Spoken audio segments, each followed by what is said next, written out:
All right, there you have it. Fuzzy, take us out. Hey, hit us up with them comments for the next one.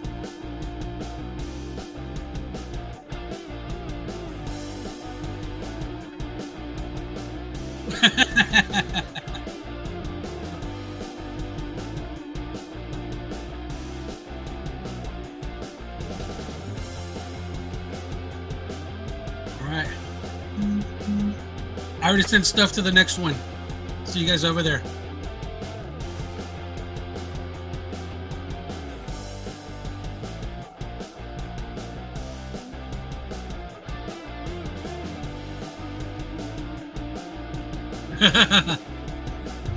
Liz likes the dudes too. We can make it.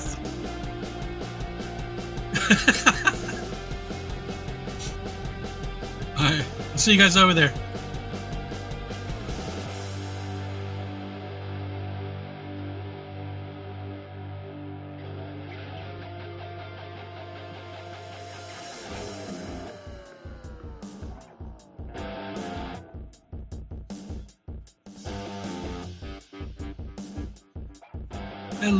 Hello.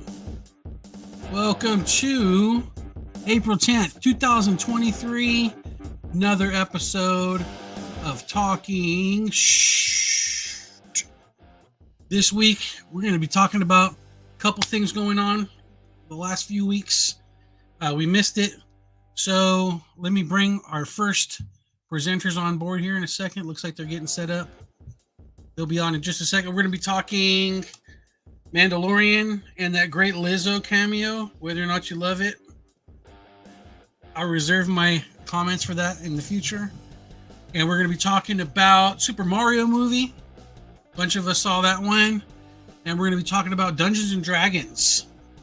And then we've also got a little bit of a continuation from last week's show where we're going to be talking about artists and showcasing some of our sketches.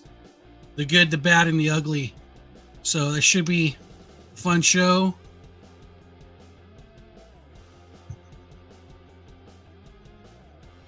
John's at the Great Wolf Lodge. Hey, that's cool. You can probably still get Wi-Fi out of your store there. That's cool, John. All right. Our first people coming into the stream today are the Comic Lizard and the Jaded Geek. Hello. Thanks for joining us. Miss you guys the last couple weeks. Josh has some fun story about his birthday present. Yeah, we could talk at some point about Bruce-orama, where we went to go see Bruce Campbell live, which was. Let's do it. We can start with that. Bruce-orama, happy birthday! Thank you. So our friends out here in Tennessee were very kind and got Liz and I passes to go see Bruce Campbell live at a place about an hour and a half from where we live called the Caverns. Tennessee, as a state, has, I think, the largest amount of cave systems. Yeah. Some crazy stuff here, some stuff that we got to go exploring. Yeah. But we went to this place called the Caverns, and the people that own the land where the Caverns is at, they've turned it into an amphitheater, this one large cave that's underground. Oh, inside of the cave? That's cool. Yeah. It's got pretty good acoustics. Yeah, it was surprisingly. I figured there was going to be like a lot of echo or reverb or feedback. It wasn't a problem at all. So you got this big cave, and it's big enough to hold 1,200 seats, the stage, a bar, a little gift shop, and a bathroom building, all inside the cave. And it was kind of raining that night, so it was good to be inside the cave so you weren't getting wet. And so basically, Bruce-orama is this thing that Bruce has been doing for a couple of years. That's the name of his tour. Well, that's the name of the tour, and he renames it every year. But basically, what he does is he hosts a game show, like for geek stuff. You know, you play and try to qualify to get up on the stage, and that's kind of it's called Last Man Standing, and you do a kind of a Jeopardy sort of thing where you got to buzz in to try and answer the questions and get points.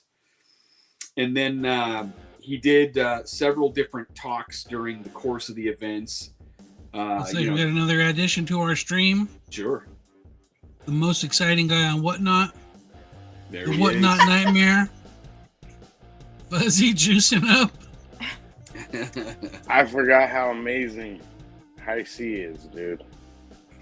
Grow up. I God get sent. when I go to McDonald's, I get the orange flavor. That's not usually how he gets high on here. That's true. I'm hiding it. I'm hiding it. So I was just filling Nate in on Bruce-orama that we went to this last Friday night. Yeah. It took place in a cave. Bruce Campbell was there. It's inside a cave. Did a game show with geek information in it. Did a couple of talks, and then he gave a kind of like an intro into Evil Dead 2, not the new one that's coming up, but the original. And then we got to watch that movie Inside the cave. Inside the Cave. Got out of there just before midnight. It's a pretty dope event. Awesome. My only complaint about the event, well, two complaints. Number one, the Wi-Fi in there wasn't very good. So in order to qualify to get up on stage with Bruce to do they had like a qualifying round before, because he only had 4 contestants on stage with him during the game show Last Man Standing. So the Wi-Fi in the cave was terrible, and therefore it was impossible for either of us to buzz in that early part. Honestly, here's the deal. I would have been up on that stage if the Dude, Wi-Fi. We knew the answers And once to I most got of those on questions. stage, you hear these people on stage and they're getting the questions. They're just just like staring, standing there, like, and I'm just like, oh, come on, man. I know, you're like yelling, I'm like, what's wrong with you? Yeah. So anyway, the other problem is apparently, we're still not used to Tennessee culture yet. So one of the things that we noticed is that if there's a bar, the Tennesseans will drink, Oh yeah. and they will drink a lot. Oh yeah. And It was sold out. Like they were talking about how they actually sold out of everything there. Like when we left, the only thing that was left was like 2 bottles of water. yeah, they It so was crazy. Like it was a lot of fun. the part with them drinking a lot really wasn't the problem. The problem was how much beer they spilled. Yeah, they buy it all, but they don't drink it all. That cavern floor was dry when we came in. It was soaked with beer when we left, man. Just And it's on a slope because when you walk into a cave. Are we sure it wasn't rain? No, it was it beer. smelled like beer, man. Yeah, unfortunately my bag. Hola, Nando. Bienvenido. It's our seats are like they're fold up chairs, and I had to put and there was pretty packed in there, so I had to put my bag on the floor. My backpack straps got like soaked with beer, so I've been trying to get that out of my. But what we did notice, which is very interesting, is watching. Oh, yeah. We were watching because he comes out and he does a bit, and then they play Last Man Standing, and then they go away, and then he comes back out and he talks about the movie and stuff like that. But his mannerism, Fuzzy, are you sure the 2 of you are not brothers? Because I looked at Josh and I said, Bruce Campbell's just a less fuzzier version and much taller than our Fuzzy is. Because like he's doing your dance and he's talking and he does Another the little, addition. like, stuff. And I was Welcome, just like, everyone. Make oh my havoc. gosh, it was What's crazy. up, dude? What's up, Hey, Steve? What's what's up, going on? But yeah, dude, like Yeah, you are basically the poor man's Bruce Campbell. yeah. I'll take it. I'll take it, dude. That's one of my heroes right there, dude. I love you, It was Bruce just Campbell. crazy how many times he would say something And he'd start or his story. have a certain mannerism or the way he would tell something. I'm like, I'm watching Fuzzy right now. It's very surreal. That means I gotta cut look my this arm- way. my You look hand good off. in a canary yellow suit, okay? You guys have a lot of the same mannerisms, so there And the must be like story a shared personality and type or something. storytelling, the way that you guys tell Yeah, stories is for very sure. similar. I think you guys you share a brain somehow. Did he tell any good movies from him making the movie stories or? Yeah, Yeah, he Yeah. especially about Evil Dead 2. He gave a lot of because insight. that's the movie to how that we was saw. made. Each stop, they generally have they're supposed to have different Bruce Campbell. Bruce Campbell movies. So this one was Evil Dead 2 is what we watched. That's still a But good yeah, one. like we didn't even know that it was filmed in the first one. The It was original filmed here in Evil Dead Tennessee. was It's filmed just like in Tennessee. it's like yeah. it's like a half an hour away from where we live. Yeah. But he's That's like, awesome. don't ever go on the property because it like the shack is burned down and there's just like the chimney still there. But people like to go onto the land to try to take it. But the guy that's on there, he'll shoot first and ask questions later because it's private property. He goes, yeah, people have been shot and in the hospital. trying to steal like bricks from the fireplace. He's Sounds like "Just don't do it. Tennessee. Just don't do it. Yeah. But- That's awesome, dude. Yeah, no, it was a really cool event. It was a really, really good way to spend the day after my birthday, and yeah, we had a good time. Was I think the best story though was when he talked about how he hates the grading system for movies. Oh yeah, Like he absolutely hates them. Like he says a lot It's of because he wasn't effort. talking about the bucket system He's or the spicy curry system. That's true. He's talking about the modern the MPAA. MPA, and oh my god, he Oh, absolutely like PG-13 and all that junk. loathes Correct. those guys. Well, Like, because he says it's a grift. it's It's a exactly. grift. You have to pay them to get the things that you want. Right, and if you ever snub them, they will remember. And that's why the first two movies got the things that they did, but Army of Darkness didn't. It got the grade that they wanted out the gate. No, it didn't. Yeah, They wanted an R for Army of Darkness, and they gave it an NC-17 because they remembered that they got No, snubbed. that was for before. Evil Dead 2. Because the first one they didn't ask for it. The second one they asked what they needed to do for it, and they're like, "No, we're not going to do that." And then the third one they already knew what they were going to do, and they had like a backer for it or something. Well, it was always Dino De Laurentiis. Dino De Laurentiis was funding those movies. And Stephen from front to King. back. And Stephen and King. Stephen King. Right. Those were some of the insights that he gave into those films. Is that the backing that they had from Dino De Laurentiis and Stephen King to get the Evil Dead movies and Army of Darkness out. Oh, and you know That's what? awesome. He also, this is the first time he blamed the fans for the failure of the Ash versus the Evil Dead TV show. Right.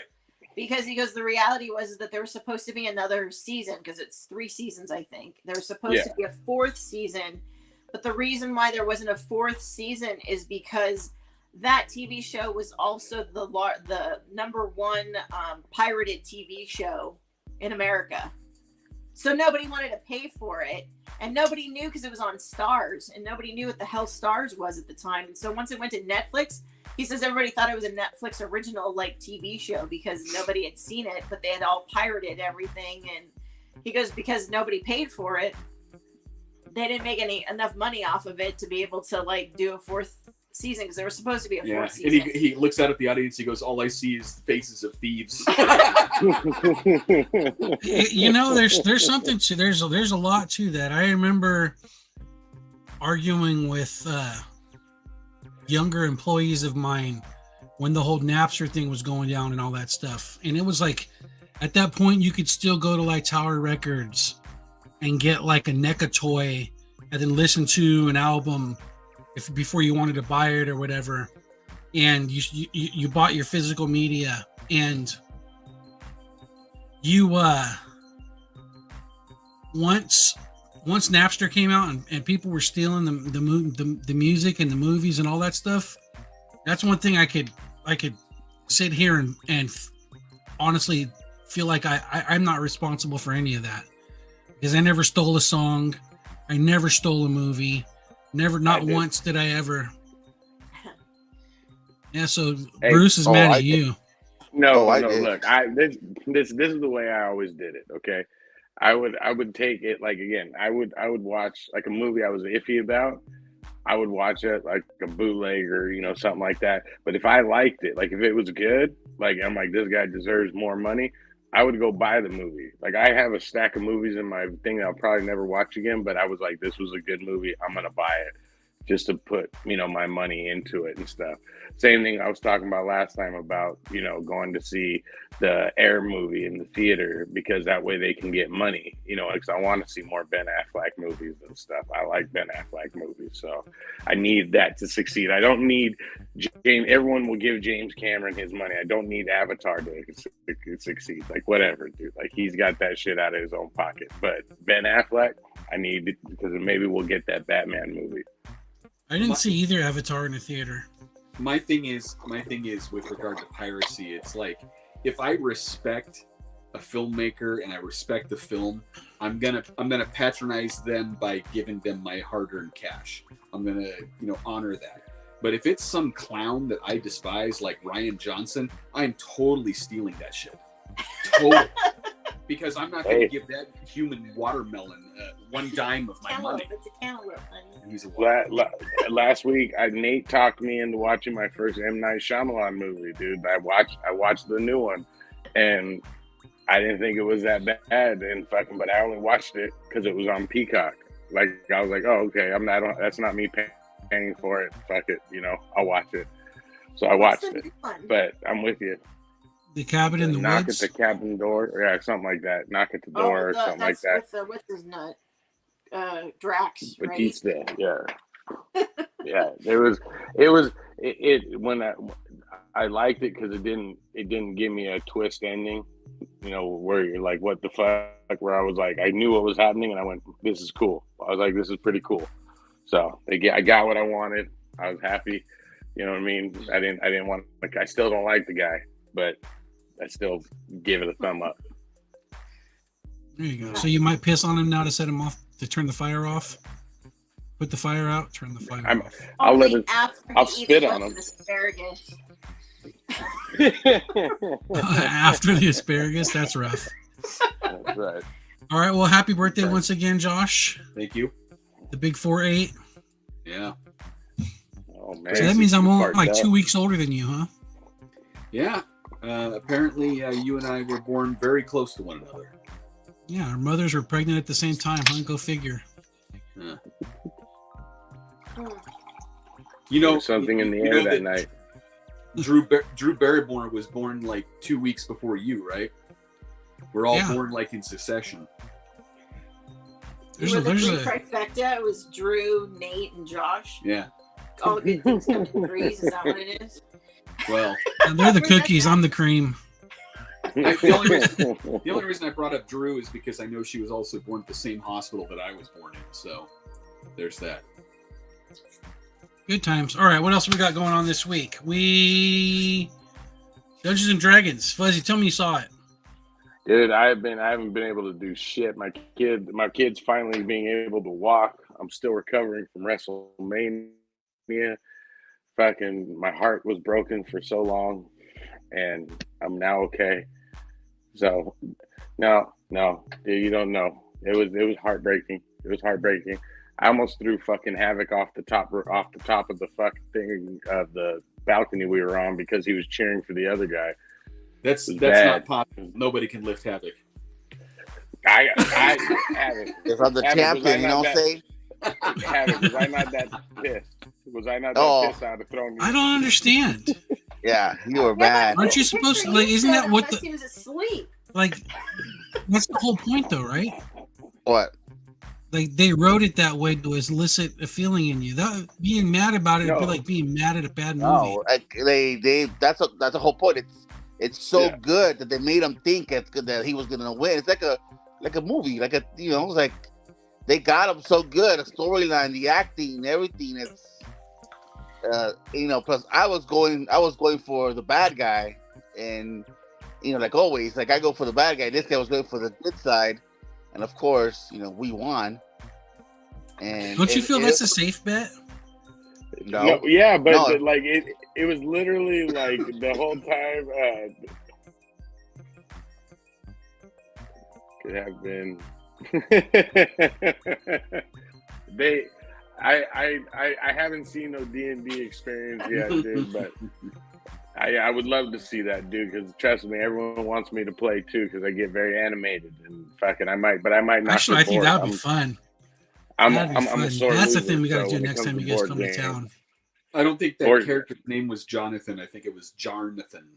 Jar. There's supposed to be a WrestleMania to come to Tennessee, isn't it? No, that's the midget wrestling. What? No. No. WrestleMania next year is Philadelphia. He just nutted on himself.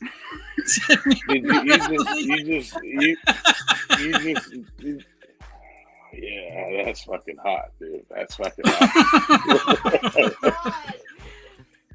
Oh, midget wrestling. That's fucking gnarly, all right, dude. Dungeons and Dragons. Did you see it, Havoc? No, I was supposed to go with James, but I got stuck at work, so I wasn't able to go. I heard it was good. I want to go see it because fantastic. It's good. I was so worried I was not so Tarzan worried that it Sandals, was going to be Tarzan. like Willow. It could have so been like Willow. When I saw the girl cast as a barbarian, when I saw Chris Pine being like the bard who could possibly be like a weakling, I was like, I was very trepidatious. But my wife and I have been doing this date night, and we've been going to the movies every weekend or every like Thursday or Friday for, I want to say 6 weeks now. So we kind of been seeing like all the movies. And I found that this theater here in Catella over by the pond or the Honda Center, they play Indian movies. Yeah, so does ours. So does ours in Franklin. We saw posters and and like previews for it too. And we're like, we're going to go see this one. This one looks good. So we're going to zooby dooby zoop. Ah, zooby dooby. Right here in AMC and City of Industry, they have, that's all they have. They have a crap load of Indian movies and I think Korean, Japanese movie. Yeah. That's not, please, that's not. That's not. Cause worry about the ship and stuff. At least put a good one on, like Once Upon a Time, to live the man. They don't have a cover of it. Oh, I'll find it. turns out, yeah, now we left the only 3 people that were looking at this damn show now. They're gone. Oh my God. Yeah, but being a D&D player Is that Nando Josh and I still in were, here? this movie was fan-friggin-tastic. Yeah, did you ever play Dungeons and Dragons, Nate? Yeah, I played it a couple times, but I played it like I ended up being the dungeon master. That's Josh. Never having played before, by reading the directions and sitting with people and trying to figure it out. So I'm sure that there was, as creative as I am, I'm sure you need to get like initiated in there somehow or have been experienced it in a more, in a different, because I was like following a campaign on paper. Like it was just, there was like, it wasn't, I still had a good time, but I think that I did okay because I had played like a Dragon Warrior and Final Fantasy like video games. So I had like an idea of generally what I was doing, and I was just basically following a campaign and, you know, letting them win, but barely. So I think that's the gist of it. Come up with a good story and let them win, but barely. I wish our DM was that generous. Fucker. Josh with his total player kill games. Ass hat. Yeah, I've never played D&D. Whatever. So I gotta. Go ahead, Havoc. No, I said I have never played it before, so for me it looks interesting. And like next time you guys come down, let's do a game. Okay. Or at least a beginner game, because like I said, I don't know anything about it. Sure. This is my figure. That's my figure. Hey, I have that. This is my Crazy. D&D figure. We can work that in. So I started playing Dungeons and Dragons in 1983. So this year is my 40th year of playing that game. I'm pretty familiar with everything in the game itself, and I was surprised by the quality of this film.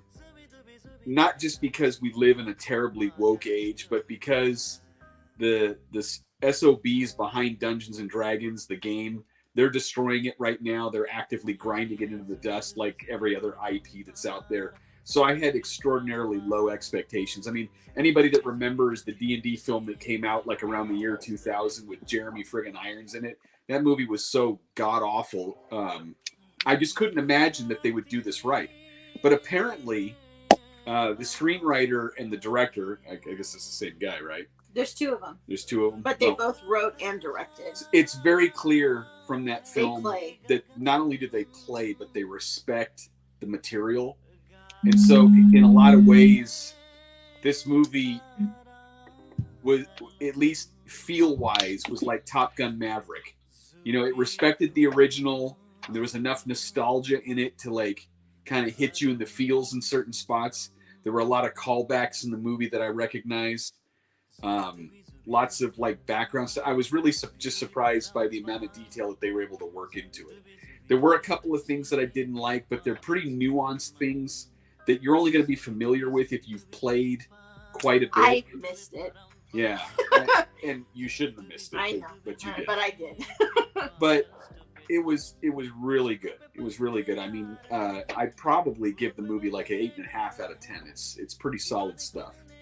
But I also, because of what's going on with Hasbro and Wizards of the Coast right now and the Dungeons and Dragons game, I think this is probably the last decent Dungeons and Dragons product that we're ever going to see. Well, and it's cool because it was a self-contained story, but they left it open for potentially for a potential sequel. And I like the fact that the monsters that they chose a lot of the classic like monsters, except for the red dragon. He was a little potato, and I was not. They made the dragon fat, which was hilarious. I'm like, I looked at Josh. Has there ever been a fat dragon before? It's possible. Like, I don't know. It's just not normal. And he's like a little potato, and he's so cute. But like this was. It was still tough. It was great. It was nice fun, and it's not a swords and sandals movie. It's not that at all. This is like no, it's not. I know it's like Fuzzy calls Lord of the Rings a sword. Yeah, but that's different. So. This is different. This is when I was watching it, and after I was thinking about it, I'm like, you know what? Some of the stuff that happens in the movies, I'm like, our party's done that. Some of like the bonehead maneuvers that happen and all the like bad stuff. I'm like, yeah, we did that in our group too. It's just like the banter back and forth was just really good. The way you know that it's quality is that you're talking about it the week after you've seen it. Whereas the last Dungeons and Dragons movie, I've just tried my damnedest to forget it. So this one we've been talking about pretty regularly since we saw it, which tells you that it's a solid flick. And there's a cameo from the animated series in it. The original cartoon show. It was good. The dragon or the knight dude. Well, at the end towards the end, remember when they go into like the maze, they go into the battle. There's the three teams. It's them and the other two team. One of the teams is the complete. It's all original, the kids that came in that got pulled into. Yeah, it's all the characters from the original D&D cartoon from back in the 80s. Yeah. Okay. It was pretty cool. I was like, I saw that and I looked over at Josh and I'm like, you see? He's like, yep. It was pretty cool. It was a lot of fun. I saw today when I was at the outlet store, they brought out action figures of the old cartoon D&D, like badass looking ones where I was like, oh shit, those are pretty cool. And I was like, oh no, I'm not buying that. No, not gonna do it. They're the figures of that team from that show that these guys are talking about. Yeah. But the quality. And they never released those. They never released those kids as the figures when we were younger. No, that's correct. But those figures, the new ones, they're not very high quality. I've seen a lot of complaints online that they bust apart when you play with them. So, are they NECA or are they? They're McFarlane though, I think, aren't they? I don't know. It's funny how he says they bust, and the first thing you say is, "Are they NECA?" No, because McFarlane, it's the McFarlane. Because it's McFarlane, I think, is the one that's having plastic problems right now. But they only did the two. They did the bad guys. They did Warduke, and then they did. That was the NECA ones. These are not NECA ones. These ones, the ones that I saw was Hank the Ranger and, gosh, who's the other one that I saw? But they didn't look good. They were not great sculpts. And like I said, everything that I've seen online about the quality of these toys for people that collect said that they're pretty low quality. So watch out. No, that sucks. Yeah. It was good I didn't buy them then. Yeah, but the one thing that they didn't have in that movie was a beholder. What's a beholder? You can't always get what you want. You know what? A beholder is kind of like from Big Trouble in Little China, that little like eyeball looking thing that was floating around. Just imagine that thing the size of like a Volkswagen Bug. And it's just got one eye in the middle and a bunch of tentacles that have eyes on the. No, they don't have eyes. It's just the one big eye in the middle. They have eyes on all the tentacles. Are they just in every? Are they in every adventure or something? What's that? They're just. It's known. That's just one of Dragons is Dungeons and Dragons. Beholders is Dungeons and Dragons. It's one of their iconic monsters. Yeah. It was a little surprising that they didn't put that in there, but it would be like not seeing a droid in Star Wars. Exactly. Exactly. They put a gelatinous cube in there, but they didn't put a beholder in which there. was pretty cool too. They put a rust monster in there, but they didn't put a beholder. That was the thing, is that there was a lot of stuff going on in the background that, you know, if you played D&D for a long time, you're like, oh, look, it's one of those, or it's one of those, and I was just counting off all the different things that I was spotting in the movie. And the cool thing was it took place in one of the popular campaign settings called the Forgotten Realms. And it was obvious that was where it was located, not just because of what the dialogue was in the movie, but you could see iconic things taking place in the background that pointed to that. So again, it told me that the people that wrote the script, the people that put the movie together, understood those things and knew how to convey that on screen. It was good. Yeah, I'll I had a check good it time out. with it. Yeah. And I was nervous Honestly. about it, man. I thought it was going to be Willow. I was so nervous that it was Yeah. going to be Willow. Well, I had seen some reviews of the movie that said that it was decent, That was it. but That was I, what had done it for me. Yeah. yeah, The but the thing reviews was, made me take my walls down. I didn't see. So the reviews that I saw, none of them seemed to be from anybody who had actually played the game, and so I wasn't sure how it was going to match up with somebody that's been doing it for 40 years. You know, that's a lot of high standards to work with. So, good movie.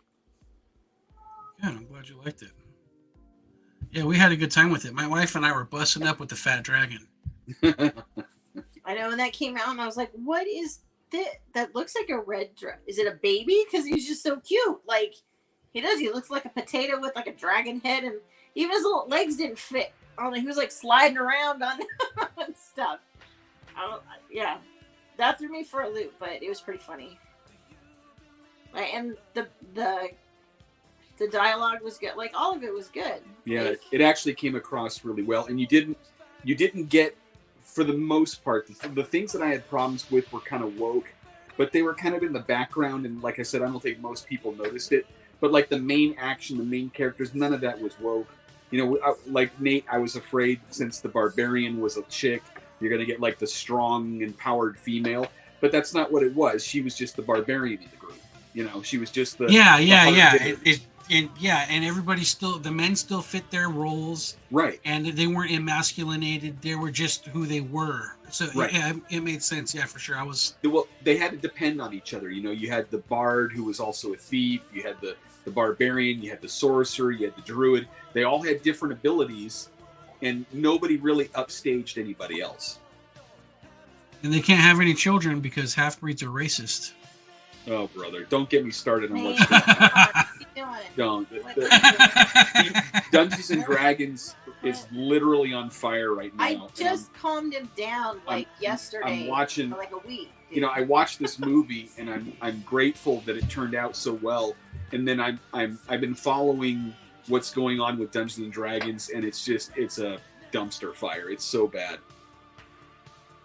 Thankfully, I don't buy any stuff from them anymore, so I'm not terribly concerned. It won't affect me. Yeah, how much of their stuff do you even need? Well, so I mean, you got dice and imagination and fucking history, right? yeah, so not to get too deep into it, but Dungeons and Dragons, one of the problems that they've had over the years is that they keep doing new editions of the game where they change the rule set. And the reason, there's an economic reason behind it, and that's because at a certain point what you have is market saturation on book purchasing. You know, people will buy the rule books, and the rule books, if you take care of them, they're going to last a lifetime. So at some point, sales take a dive. So they have to find a way to generate new sales, and the way that they do that is they come up with a new edition with a new rule set that doesn't work with the old rule set. And it's kind of a grift. And so I quit buying new D&D stuff like 2 editions ago. And so whatever they're doing now wasn't a problem in, 2 editions ago, because the woke shit didn't exist. In an obvious way back in the early 2000s. But now it's like thick and everywhere. And so it's... Yeah, so couldn't you just how many books do you have? Well, you only can't need you 3 just books to play. You need 3 books to play, but Josh probably has. When it comes to 3.5, which is the edition that I have all the books. There's probably 100 books. Okay, so this is probably like saying that you need 3 books and 3.5 and all that stuff, you might as well be speaking Chinese to me. But if let's say there's 20 books and they're sequential, couldn't you just get together with people and agree that we're never going to play past 17 and we're the not 17 people? Yes. Like that's just like my layman's explanation of Yeah. And that's what we did for years. We made a stopped. decision as a group that we weren't going to go to the new edition after the one that we were playing. We were just going to stay with what we had. We were happy with the rules. We were happy with the source books. We just stayed with that. And D&D has gone on past us. I think 2007 or 2008 is when they did the rules change from what we had. I haven't purchased anything since then. Do you know what the changes were at that time? Yes, because I did take a look at the books when they went to 4th edition and then again to 5th edition. And honestly, what it felt like reading those rules is that Dungeons and Dragons was trying to be World of Warcraft, which is ironic because World of Warcraft only exists because of Dungeons and Dragons. So it's kind of like, the tail wagging the dog. And what it does is it shows that the people that are running Dungeons and Dragons now don't know what they're doing. They're clueless and they're doing everything for woke points and well, isn't it just kind of like was it us that talked about, it's either us talking about it or me being really into a podcast that I was watching, but they said that they have their Lovules, they're involving a lot of women in these things, and usually girls, when they play with their toys, they want Barbie to be them, or they want Princess Leia to be them. Whereas when guys play with toys, I want to be Snake Eyes. I want to be the silent ninja who does cool things. I'm not trying to change Snake Eyes into some kid from Long Beach who dug bungee pits. Like, and so I think it made so much sense to me thinking about like the stereotypical male imagination versus the stereotypical female imagination, is whereas girls are trying to make the world into their image, whereas guys are trying to be their heroes. And I think that's poured a lot out into these properties where people are trying to change the core values of care, like change the core of Luke Skywalker, who he is, to fit here. Like, just because, it's brutal, right? And there's so many people who look at so many of these things in such reverence. Like, I'm really, really, after The Last Jedi, I'm going to wait for a lot of people that I trust to watch the new Indiana Jones movie before I let it rape my childhood and steal something more from me, like The Last Jedi did. Like, I would have been best off not going to see that movie. Right. The thing is, when you're talking about like guys and girls, how they have different like modes of play and stuff like that, and that's true, and that's exactly it. I wasn't putting myself in that situation. I was trying to, but the thing is that now you have these women who are just like, well, I don't see any representation in this in G.I. Joe, or I don't see it because it's like all these guys, and I don't see it in He-Man, and I don't see it in this, that, and the other, you know what I mean? All these different like things. But the thing is that there were, you just didn't pay attention because you were so angry and you're so pissed off at guys that all you saw were the guys, and didn't realize that fucking Baroness kicked ass and she was super smart, and so was Scarlet, and so was Lady Jane, and so. And same with He-Man, you still had Tila, who was a very strong role model of the girls. And even before Kevin Smith got to it. Right. You didn't need to do She-Ra, but She-Ra was just adding on to that type of situation. And it's because people are so dumb that women, we are dumb sometimes when it comes to that. We think too much we don't think enough. We're too emotional. and we see something and it doesn't hit us. So because we didn't get the feels, but the guys did, oh, it's just because you're guys and you just got to see all this guy stuff on there. It's like, no, they're just too emotional and not paying attention, and they're too dumb to understand what they're seeing, and that there are those characters on there, but just because they aren't it's not called, because it's not called G.I. Jane. You know what I mean? Oh my God, then women just are being looked down on and we're being overlooked. And it's like, no, fucker, this wasn't supposed to be for you either. You didn't see My Little Pony and Strawberry Shortcake out there, like, making all these guys come into their little, like playgrounds. And, you know, the only reason why we got Ken is because Barbie needed a dude. Because girls knew that they needed a boyfriend. They needed a husband. Who's going to kill the And spiders? that's what it was supposed to be. So that's the only reason why. There's one Ken doll, but 15 different Barbies. Dude, no, tell me you guys saw the new Barbie trailer. There's like 20 Kens, I and wanna it's see that fucking so amazing. bad. Dude, I That was looks like, awful.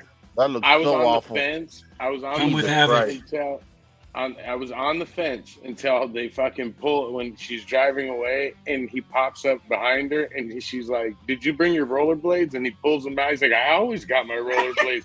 I fucking died. Like, I spit my soda Of course out. you I was did. like, okay. Of course you I said, did. they're gonna get my $10, dude. Like, I'll pay the $10. You have the worst taste in movies. So Hey, I don't be think mad. I think that bit That's that horrible. you're talking about, Nate, with the way that girls and boys play with their toys. I think that was a video that was put out maybe by the Critical Drinker, because I recall seeing that myself. But the problem with Dungeons and Dragons is not just the ESG stuff that's coming down from the top, which a lot of these corporations are dealing with, and the fact that they're employing things like sensitivity readers to find stuff that's wrong with the old material. You know, that's their whole job, is to find shit that's wrong. So if you don't find anything wrong, then you're not doing your job. But it's also the young people that are in the fan base now. And what I mean by that is Dungeons and Dragons is heroic fantasy. So when I play a character in D&D, I'm not playing me. I'm playing something else, like a giant, barbarian with an axe, or I'm playing a skilled wizard or something. I'm not playing somebody that's got my problems, right? But I was on a D&D thread the other day on the internet, and I saw one post that just completely took all of the wind, all the hope, all of the good, good assumptions out of me, just like sucked it out. One post. And some guy asked this. So it's like a forum where people can discuss like how the game's going, how to adjudicate different rules, how to like spice up their campaigns. And this guy says, what kind of rules should I use to play a character that has Asperger's or autism? And I was like, you have to be shitting me.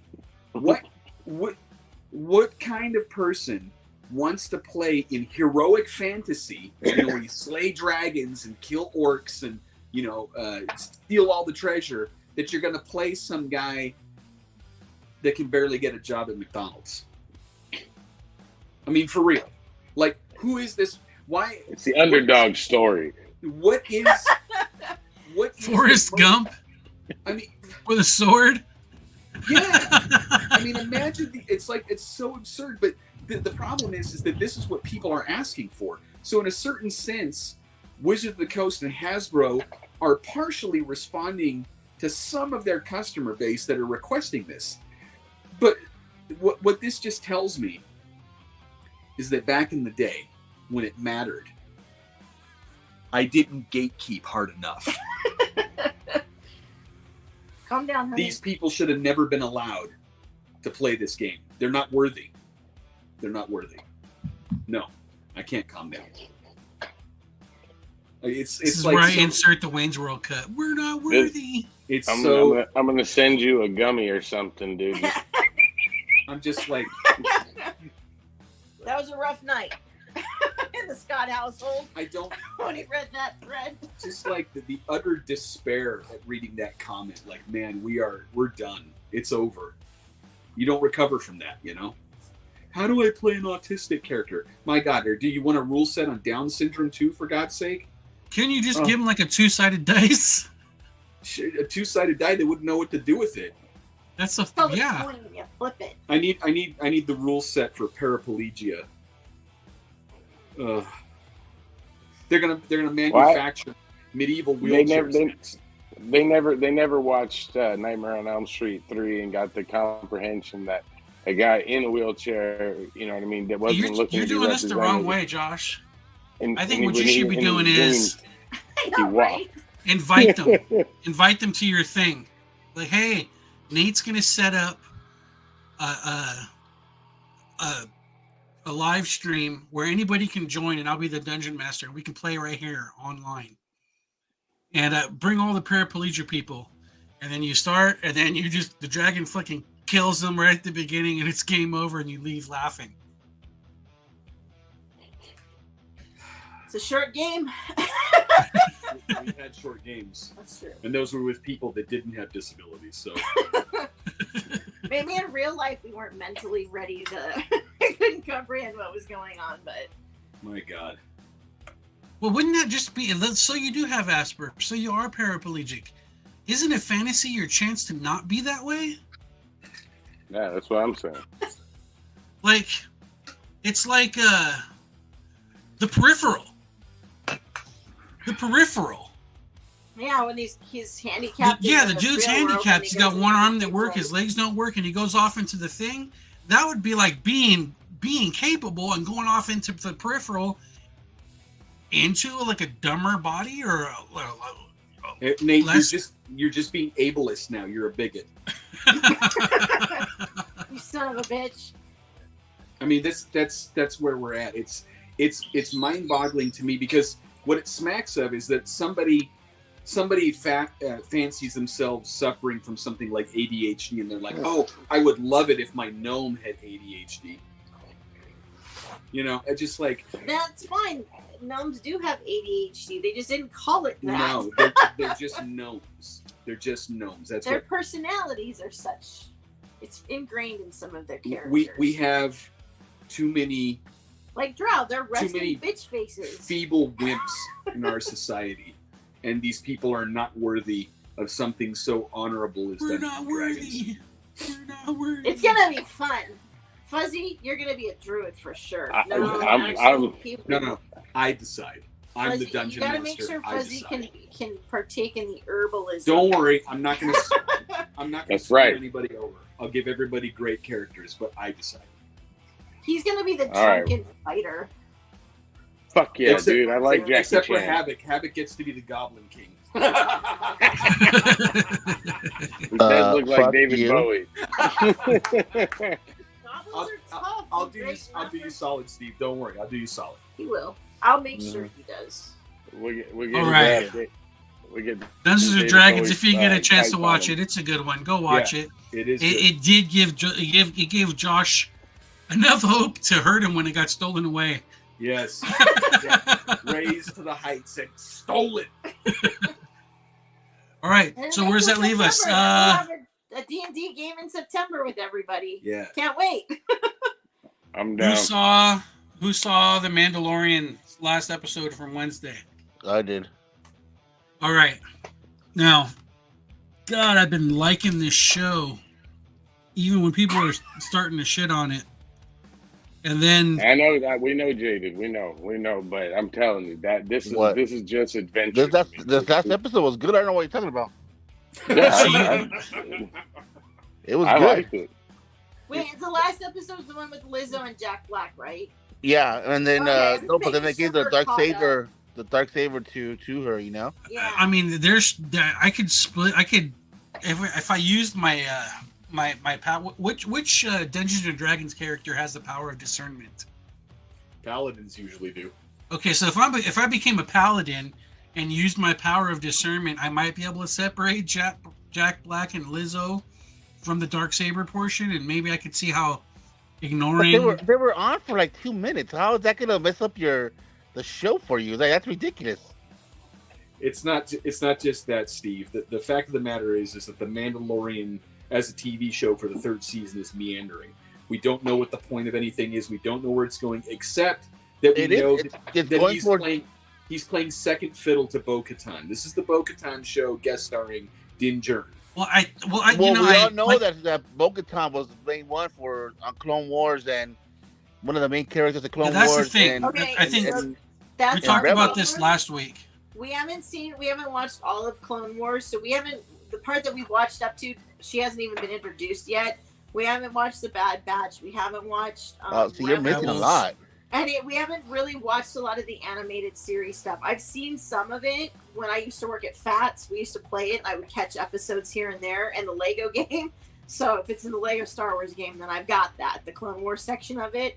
So I think we've seen the first season. We just haven't really seen anything past But that. the thing is that you shouldn't need to watch, 7 seasons of some other show in order to understand the context of what you're watching now. Okay, Well, Right. they're trying to close I'm everything. calling They're crap trying to on put you. everything together. I'm calling bullshit on that because you're the same person though that would buy all of the comics and make sure that everything had what happened in the comic books and what happened in the novels also reflected what happened on the TV show or Consistency. in the movies. Okay. When you would play the role playing game, all of that information had to mesh up, and not all of it was in the movie. Let me clear up some confusion for you. Oh, here we go. So what we see on the screen has to be consistent with those things. You can't do major deviations where it doesn't make sense with pre-existing lore, right? You can't do that. But you don't, if you can't get the normies, the regular people, up to speed with what's going on without having the knowledge of that. So like the Dungeons and Dragons movie, it's consistent with the lore, but you don't need to know jack and shit about the lore to understand what's going on in the movie. Right. What's a half-breed in D&D? Don't get me started, Film Age. Okay, Film Age, simple half-breed is this. It's usually human and some other non-human. So human and a dragon, human and an orc, human and an elf, human and a demon. Those are in the movie, the tiefling character, she's the druid, she's half human, half demon.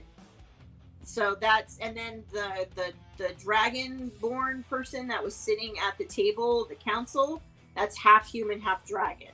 Right. So that's what it is. But they've decided to get rid of a lot of that in the game in the actual game, because it's implied that rape is involved in order to have those types with of some of them, but it also represents inequality in sexual power dynamics. So, but in the movie, that's what a half breed is. Well, and that's why the game, that's what it is. But in the movie, that's why she was saying she was having a hard time, because she wasn't welcome with her demon family and she wasn't welcome in her human family because she was both, and so they took her in. Can't have both anymore. Yeah. Anyway, Well, back to the thing. We just need to watch the animated stuff because I know there's a lot of new stuff coming up. Well, that's the thing. The thing about it is that if you do catch up on the lore, it's good. Now, I didn't like a majority of this episode because I felt like they're just having, I didn't see any point to that. It's filler. It was filler. Yeah, and it's just. Well, what do you mean? They Bo-Katan had to go get her old team back. They went back into the Mandalorians. What's it called? She got the Darksaber because she's supposed to be the future of the Mandalorians. I understand it. It all makes sense, Havoc, for sure. But that's not it. The way I'm looking at it is that we get like 8 episodes like every 2 years. I don't want my one of my 8 episodes to be full with this bullshit. That it could have been a better. I can live off of ramen, but fuck, did I rather have steak? But you're not gonna have steak for every fucking night. So I don't. That's what I'm saying. Like it is. Every show had, even Andor had a filler. Like every show has a filler, but this one barely even had a filler, and it had 2-3 minutes of Jack Black, which it didn't even mess up the story. Everything else was still part of what they're going through. Let me finish.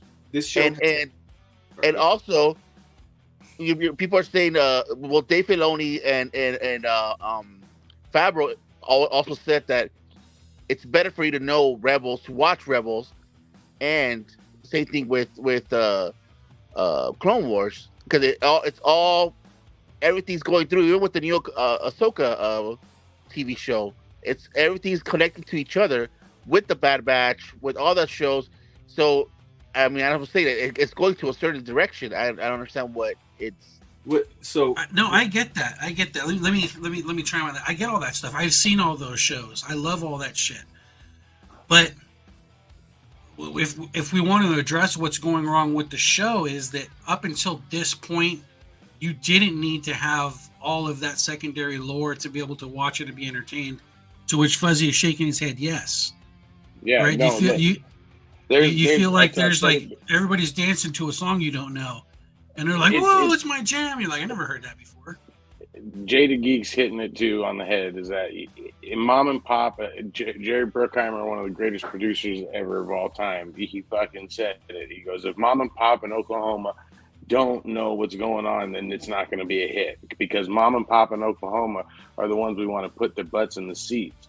Then when you're watching The Mandalorian, the first couple seasons, they would tie, like you're saying, they'd kind of tie in, little bits here, and it makes you, that the idea is to make you want to go watch. No, they tied it a lot. You know what I mean? Tied it up in. But it's to make you want, like I'm watching The Bad Batch right now because the kid wanted to watch it, and then everyone said it was really good. I'm like, okay, and it ties into the Star Wars, let's watch it. You know what I mean? Like, I'm down. But if you're doing a show like this that people are all into, like, you have to tell that story, the Mandalorian story. It's why it's called The Mandalorian. It's not, like that's what, like, it's good to have these side characters. And from what I heard, I think this is the last season. Isn't that what they were saying? This is the last season, and they're going to just continue it off. No, but they're not sure if. I think from what I hear in the rumor mill, especially because I was watching all kinds of Star Wars celebration stuff this last week, was that they're not sure if they're going to be able to keep Pedro Pascal on board with it. So they want to be able to make sure they can pivot. Well, if he doesn't want to stay on board with it, which I'm just like, keep the helmet on, find a sound alike, and he can fuck off. Yeah, that's right. That they don't even need him because he'll just. Well, yeah. Now that he put the helmet back on, he's never going to take it off. So you don't need him anymore. You know, so here's the thing about this. He doesn't have very good negotiation when he goes into for his next contract. Here's the thing about this show is that there are so many like plot elements that go nowhere. So remember when he needed the IG assassin droid rebuilt so that he could explore the Mandalorian homeworld? That didn't go anywhere because he ends up just getting some astromech droid that's supposedly from the original films to do it. I don't care. Yeah, it was for the original. Yeah, I don't care. Then he gets captured by General Grievous's retarded cousin down in the depths of Mandalore. We don't, this impressive bad guy. General Grievous's retarded cousin. Yeah. And he has to be rescued from this thing, right? Because it beats his ass. He has to be rescued by Bo-Katan. That whole thing doesn't go. It's like, what? No. What's this? Stop. I get to talk now. I told you where that storyline goes. So then we don't find anything about that. You're an idiot.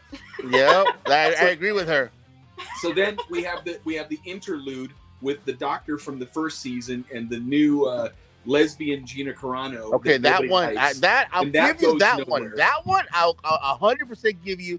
I have no idea why that part of the story was there. Lesbian Gina Carano. Yeah, the lesbian Gina Carano. And then we have this ridiculous storyline that involves the dumb Lizzo, the simping Jack Black, and an utter waste of Christopher Lloyd's talent by putting him in this like shit role where he grovels and then gets banned to some moon. The thing is like I'm watching him like, who gives a shit? I just don't care. That was literally like 5 minutes of the episode. The Mandalorians make all kinds of bad decisions, when their kids get kidnapped by this pterodactyl thing, and it's happened before, and they can never catch them because they run out of gas with their jetpacks. It's like, I thought you guys are elite warriors. You guys are getting pwned by like nature. It's really, really dumb. It's really dumb. And then Mando, every time he goes into combat, who's right there in his fucking lap? Baby Yoda. Why are you taking the baby into battle, dude? What is this? What is this, Lone Wolf and Cub? I'm like, come on. It is. It is a little Lone Wolf and Cub. Yeah, that's what it is. Yeah. It is. It is. What are you talking about? It It's just it's like it's like they don't know where they're going. We're 5 episodes in. What is Mandalorian? What's Mando getting at? Where's Din Djarin going? What's the point of all this? I think back. I think that IG-88 back the whole he's crew. going to make it into a crane. The Remember Krang? The only thing that he's actually accomplished this entire season is getting dipped in the waters, deep underneath Mandalore. Everything else has been about somebody else. He's irrelevant in this story. He's a sidekick.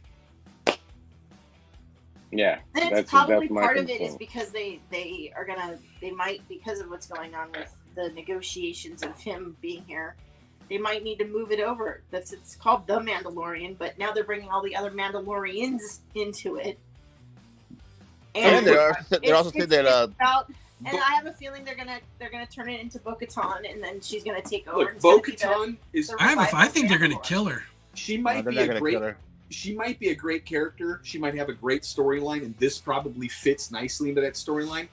I don't know jack about Bo-Katan. I was watching the show to watch The Mandalorian, and all I'm seeing him do is take a back seat to everybody. Well, I'm loving the way it's going. This is straight Rebels and Clone Wars. I'm loving it. I can't wait for the next one for Thrawn and everybody else to show up. And they're saying that the Darth Maul warrior, the Mandalorian thing might show up too. Oh shit, that's gonna be dope. The Mandalorians. Yeah, the it's also gonna be Mandalorians. dope with Rey coming back, huh? No, Rey's never gonna show up on this right here. The Mandalorian, if the Mandalorian show up, oh, that's gonna be badass. Everything you just said means nothing to me. Well, then they get some knowledge and go watch That's the show. because we haven't watched all of the Clone Wars. I shouldn't have to watch stuff. it if it's not interesting. It's not There's- interesting. But you don't know that it's not it, because that was when it was like being written when it was still good. I'm Ma and Pa in Oklahoma, man. If you're not Okay. I'm gonna give you guys. Yeah, the you know what we best say? example. Let me give you the best Oklahoma. example. Let me give you the best Take them example. to old Mom and Pa Baby Lake and drown them. I don't care. Alien. Okay, if you never saw Alien, but you saw Aliens, right? James Cameron's movie. You didn't need to see Alien because guess what? They summed up the whole fucking thing in the first 10 minutes of the movie, and then they continued on with the story. It connected. It was perfect.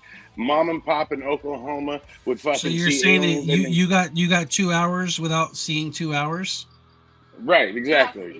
Yeah. That's the idea of a good stories, you know what I mean? Like We're talking about two different series. Yeah, that's not even close. And no. And you picked a good okay film. What about that shitty aliens movie that they did with what was it? Fucking talk about Rad? No, not Rad. Shut the hell up. Shut your pile. The other shitty ass movie, with the big aliens and what is it called? It's like a side story for aliens. Well, yeah, but Star Wars is supposed to be built on the knowledge. Star Wars, every time you watch a Star Wars either episode or TV show, you're not supposed to. They're not writing to Mom and Pop because there's they're not. Lore that's built around it already. So it's hard to every episode to have. So therein lies the disconnect, right? Because I just didn't like it because I thought I didn't like this last episode's. I didn't like the lesbian Giancarlo one either. Prometheus, yeah, that wasn't. Yeah, if you put Prometheus on, did it make any fucking sense? Hell no. No, it didn't. I hated you're an that Aliens movie. fucking fan, and you throw Mom and Pop, old grandma and grandpa that's almost gonna die from cancer over there watching it, they ain't gonna know shit. So. But did I say Prometheus? We're not talking about Prometheus. We're talking about the part first of aliens, movie though, and right? the second one. It's part of aliens, though. Right, but we're not talking. That's my point. Saying. Okay, but your point is proving what Jada Geek said. That movie it connected to all the alien fans, but then everything else didn't make sense, so it sucked. That's what we're saying about the Mandalorian. So thank you for it doesn't. But the thing is, Mandalorian doesn't suck though because it's part of of the. I'm not the whole saying it series. sucked. I'm just saying it's getting that this episode sucked. But I did not like this episode. Steve, viewership of The Mandalorian is way down. It's worse than the Book of Boba Fett. It might even be worse than. No, Obi-Wan. it ain't worse than Book So, of Fett. I would now like you're out to of your know. goddamn mind now. No, It that's is the numbers. viewership is down, Steve. I don't want it to be down. I like the show. I want. No, it to but I'm saying it continue. ain't worse. It's just because viewership is lower. It doesn't mean it's worse. Well, that's It's the not whole worse thing, though. than- Is it down because people dump Disney for being woke, or is it down because people have it and they're just not watching it? I don't know. You know what I mean? Because that's different. That's different if you can watch it and you choose not to. Well, I mean, like I said, it's hard in this because like this is Hell a yeah. world that's being built up with each thing that they do. So you have to have some kind of prior knowledge. You're not going to jump into season 3 of Mandalorian and or even season 2. When is it season 2 that she shows up in, or is it season 1? Anyway, For you're what? not Bo-Katan. 2. Like, you're not going to just jump in and be like, oh, I'm going to start here and not know anything about Star Wars. And that's just, that's not how this franchise is. It's a lot like the Marvel franchise. It's hard to jump. You can't just jump into like Civil War and understand exactly everything that's going on. You were able to do that in 1977 What are you talking about? with Star Wars. Well, yeah, because that was it. You had 3 things. You had Star Wars, Empire, and Jedi, and that was it. No. That's all you had. In 77, But they weren't- Star Wars. And you No, didn't I need know any prior that's the seed. That was the start of it. Now it's 40 years later, and all of this stuff is built around that little seed, and you have to have some kind of connection. So because we've missed a big chunk of stuff, the Bo-Katan stuff doesn't make sense to us fully because of it. Like, I know a little bit here and there, but if I want to know about her, I go back and I watch I go back and watch the stuff. Bo-Katan in the cartoon, she's badass. Yeah, I mean, I know a little bit Hell about yeah, she the is. Mandalorian. And she's very fleshed out. She starts Exactly. She has a almost great as story, she starts out like as none a of this bad woke guy shit, she's sidekick, good. and then he does. And that's the thing, is that I know we just never sat down to watch it is the problem. And Well, see, when you say there's none of this woke shit, you do realize that the whole Lizzo Jack Black thing is the woke shit coming right up in your face, right? You know that's why they put that in there. That literally that whole 1 minute of Jack Black being the king, whatever king and queen thing, it didn't even hurt anything. Like it didn't affect me. I didn't even think about it. It wasn't like it was a device. Yeah. They were just the people of the planet that they. yeah. had to There was Mandalorian nothing. There was have nothing. But They weren't throwing nothing at my face. I was just But- like, okay, that's But Jack Black. You know why it was in there. Sure. It wasn't in I there know. for innocent reasons. No, I know why it was in there, and that's why I look at it as being as goofy as it was. It's friggin' Lizzo and Jack Black. Yeah, They're just funny people. That's the comedy relief right there for Yeah, a whole that's just- minute. It's the lighthearted. This TV episode wasn't supposed to be all about like it wasn't supposed to be all like dark and dreary like some of the other episodes have been. This one is a little more lighthearted. Just that's all there is to it. And the whole focus and purpose was to get her to her crew and to give her the saber. I mean, that Yeah, was it. That's the That main was it. the whole purpose of it. Well, So, the the bottom next- line is this: if somebody previously during the first couple seasons could drop in out of nowhere, watch Mandalorian, and having a level of entertainment without having a doctorate in Star Wars, and it seems like the further we're getting in this show, the more that's not happening. Right. The deeper you have to be into it. Right. And those of us who are deep into it, you're a little bit more entertained because you're seeing other storylines pay off and other stuff go through. And they are Dave Filoni storylines from his show because he's the one who ran that The extra Clone Wars season stuff. of Rebels. Right. The last season of Clone Wars, or the last half season of Clone Wars, and that Rebels. And their goal is to try to. They're real fans, and they're trying to save Star Wars. I did see an article about Favreau possibly being a little bit jaded because he wanted Grogu right now is supposed to be with Luke, Yeah, I saw that too. Like he was Yeah, pissed. Grogu isn't that- supposed to be running around with them right what's now. her He's name? supposed to be Kathleen or with Luke, but Catherine or Kathleen whatever. Kennedy Yeah, stuck him with them because they're not. They want to be able to cash in on Grogu, so they're still having their odds with her and whatnot. The introduction of these outside storylines, and I'm not saying the storylines, like if you follow all of the Bo-Katan stuff from when she originally appeared up to now, I'm sure it all works together and makes all that sense. But you're putting it in the Mandalorian show, which says to me that the writers don't know what to do with him, so they have to bring something else in that they know people enjoy in order to keep people watching the show, because the character, the Mandalorian, no longer has any purpose. So they have to do something because they've got, like, you know, he already dipped in the waters in Mandalore in like the 3rd or the 4th episode. And so now they have the rest of the season. Well, what the hell are we going to do with him? I got an idea. Let's bring in Bo-Katan and finish her story up so we got more stuff to film. I think they're trying to reunite the Mandalorians. They got under nothing one to do banner. with him. So I think now they've switched. He was called the Mandalorian because that's what everybody knew him just from what he was, but he obviously has a name. So I think that the show is actually supposed to be about the Mandalorians as opposed to just that single. It started with him, and now it's going to grow it to bring the Mandalorians back to. I think that's where they're probably going to go with all of this. Right. Is that we're going to see, and it's going to be not just about him. It's going to be about them as a whole, as a. People. And you never know where it goes. There's still 2 episodes left. What if they kill Bo-Katan and then Mando gets the saber back? What if all of the Mandalorians get wiped out and it's just him and Grogu? Like, there's still some meat on the bone with this. But yeah. this is probably the best fighting and conversation we've had this season about this show. So I'm glad that we got to duke it out a little bit. That's cool.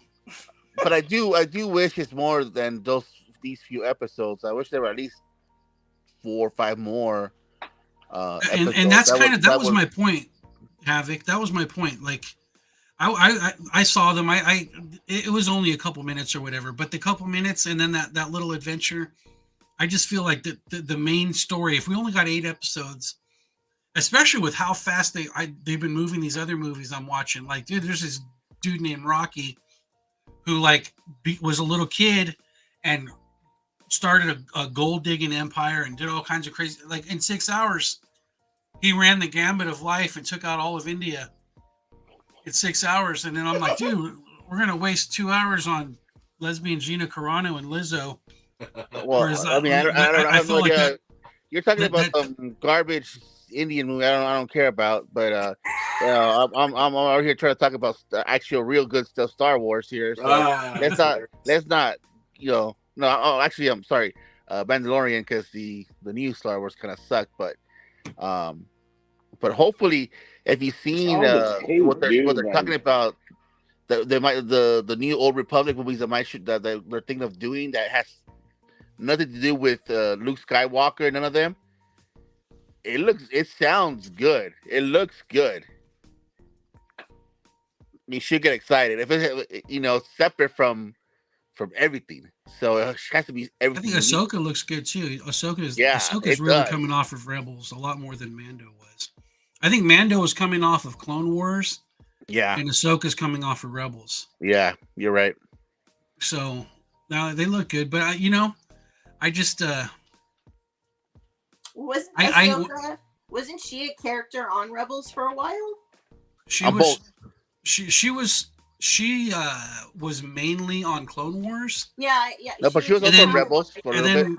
But she was on the tail end of Rebels. Yeah. Was it Rebels that they or was it the last season of Clone Wars where they were Vader and Ahsoka when Ahsoka realizes who Vader really is? Did that happen? It was Clone Rebels. Wars? It happened. Okay, I wasn't sure which episode or which series that was from. Actually, it was Clone Wars. I think it was Clone Wars. Well, the weird thing about that is they released the last season of Clone Wars like years after. Yeah, that's why I wasn't sure if it was the last season. It can be confusing, but in Rebels, was in Clone Wars. In Clone Wars, you don't ever get any Darth Vader. Not really. Clone Wars happens before Revenge of the Sith. It's like leading right up to the Revenge of the Sith. So it shows where Ahsoka is during Order 66, where Rex is during Order 66. Yep. And then that kind of goes right after that. It goes into like the Bad Batch. It's pretty dope. Like if you keep up with it all, if you're entertained enough with it all, you know it's pretty dope. It's the only thing of Star Wars that I haven't been entertained by was those sequels. They're brutal, and I almost wish they could just go to the world between worlds and erase them. Like that's what would make me happy. Even if they use time travel as a cheat, they just wipe that shit off the fucking face of the galaxy far, far away. If they're gonna do a new Rey movie, then that stuff is gonna be permanent. Oh, well, you know who's the spearhead on that one. Oh, they are. Of course. Oh, shake my head at you guys. Years ago, we would die for this stuff, dude. Like we're getting. Here's the thing about Rey Yeah. that makes me sad. I don't think that any of the actors in those movies did a bad job. Daisy Ridley wasn't a bad Rey. I don't think she's a bad actress. She just was, it's like somebody fucking threw her in a pile of shit and expected her to eat cookies. Like you can't make chocolate chip cookies if the chocolate is shit. And she hasn't been able to get work since then, and so she's stoked to be able to try to go back into her as Adam Driver's try to get it far away from Star Wars as possible. Yeah, so my thing is I don't necessarily blame the actors except in this one thing. When you read the damn script and you saw that it was crap, that's the time to tell them, "Nah, I'm not going to do this." Even if it puts you in breach of contract, you just tell them, "No, I'm not doing your dog shit movie." And that especially applies to Mark Hamill. That guy lost all credibility and respect from me because of the fact that he went through with those movies when he knew and he indicated to us that he didn't like it. And now he's doubling down like as if it was always like his favorite thing. But bro, I saw the interviews where you looked like somebody had just like stolen your children from you. It's unforgivable to me that these people either don't know the material or don't have principle or both, and then they go through with this crap and that puts their stamp of approval on it. It's like, have some guts. Tell these people no. Tell them no. Imagine what would have happened with the sequel trilogy if Luke Skywalker is at the end of The Force Awakens and then Mark Hamill says, "Nah, I'm not coming back for The Last Jedi." What a thunderous move that would have been. But no, he turned out to be a bitch. He needed a job, man. No, he didn't. That guy's making bank off of the originals. He will never have a problem like that. He just tell Disney, "No, I'll see you in court." And then what you do is you publicize that stuff. Oh yeah. Yeah. The Finn character? The Finn. In The Force Finn. Awakens, Finn was exciting.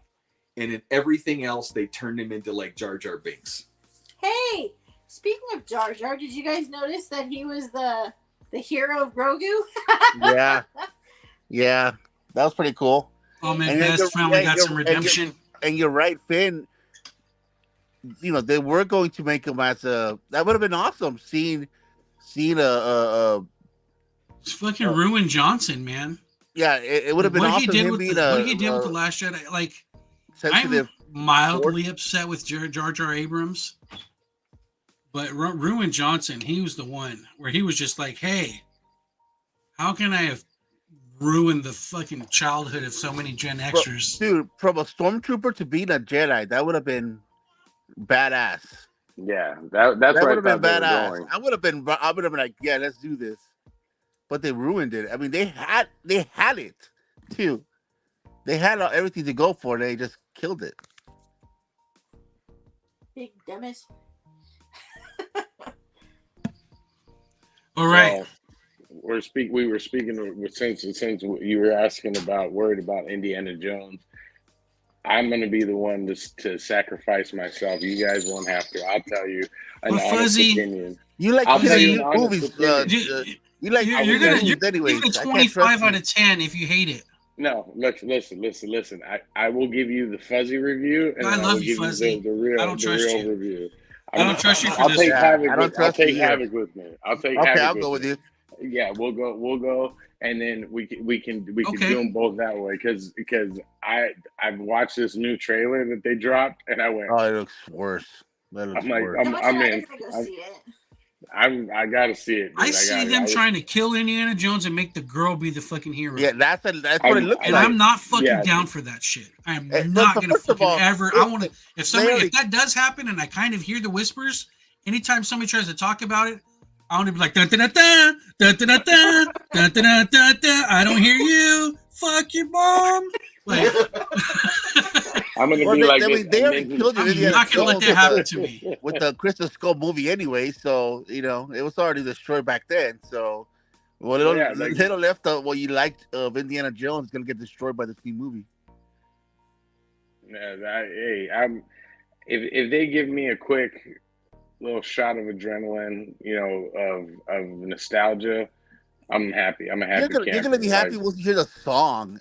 Come on, man. We already if know. I hear the song, the whip, and something fun happen, or he references something.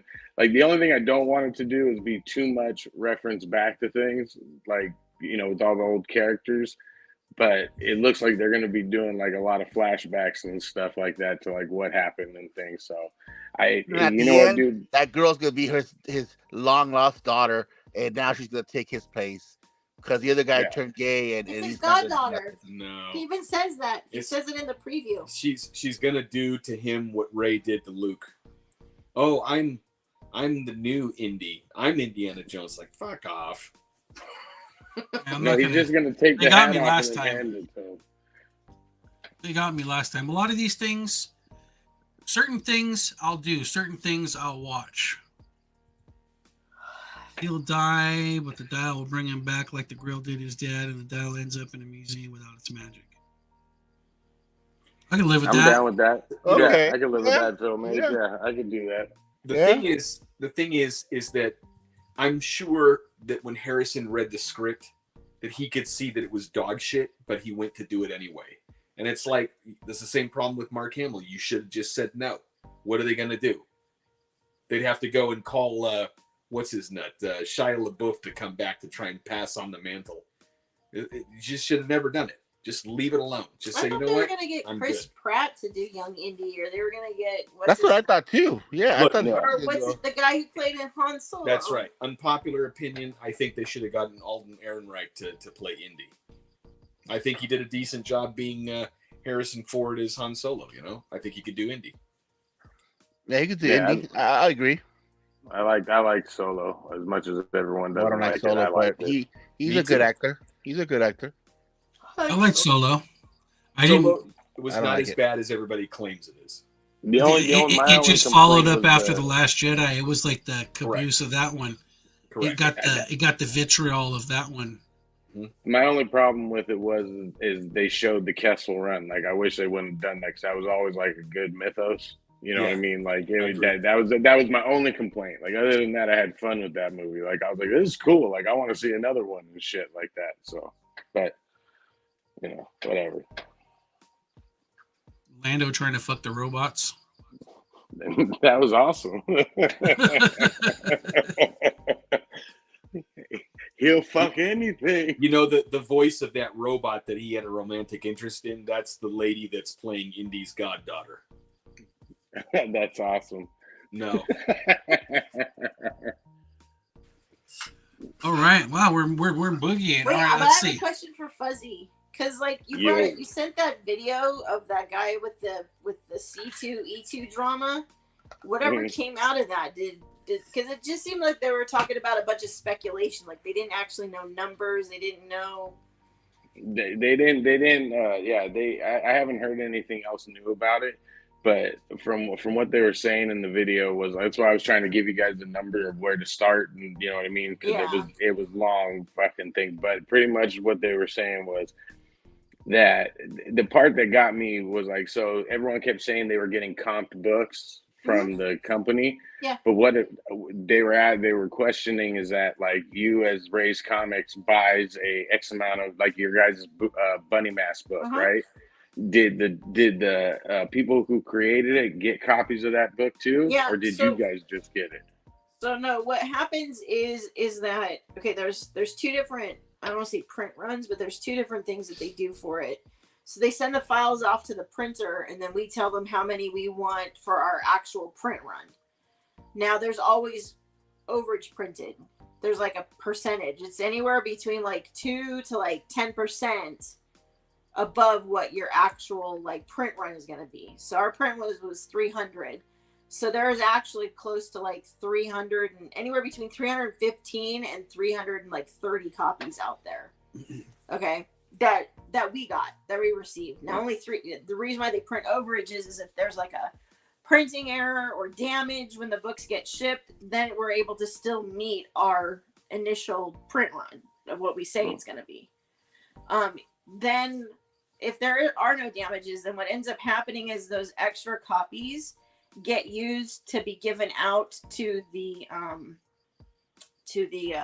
contributors. So Lego got X amount of copies comped to him because he was the cover artist, and we gave X amount to each of the Comic Cave guys because it was their joint cover with us too. So they got comped copies, and what happens is that Aftershock is what we did. They'll print out a smaller print run to give comped copies. The comp copies don't come out of ours. It comes out of, so they pay that cost to have that done. So they pay the cost to have whatever it is their contract says that they're allowed to have and get. So they get X amount of comped copies. I don't know what that amount is. It's usually, it could be anywhere between 5 and like probably 20 or 25, depending on how big of a name of the artist. So you didn't hand Lego's copies to him? So what? No, I give Lego his, because he's our cover artist. But for the writer and the interior artist, none of those copies came out of our print run, out of our print copies. So, that's something that the publisher prints up separate and sends to those guys.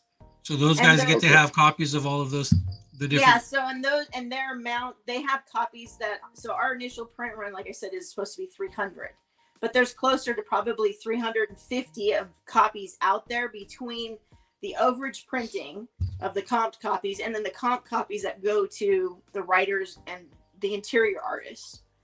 And if they want to give it to the editor, if they want to give it to the letterer, all of those, the inker. Should those guys have copies before you do and be able to sell them at a table? The thing is that we get our copies. We get copies before the due date. So we're able to sell on the date the comic is supposed to be released. Bless you. Well, no, but what their problem was is that, so I guess one of the guys that was on that little round table or whatever, his book, he had a book, and his variant, they told him they had to push it back 2 weeks to get before they could release it.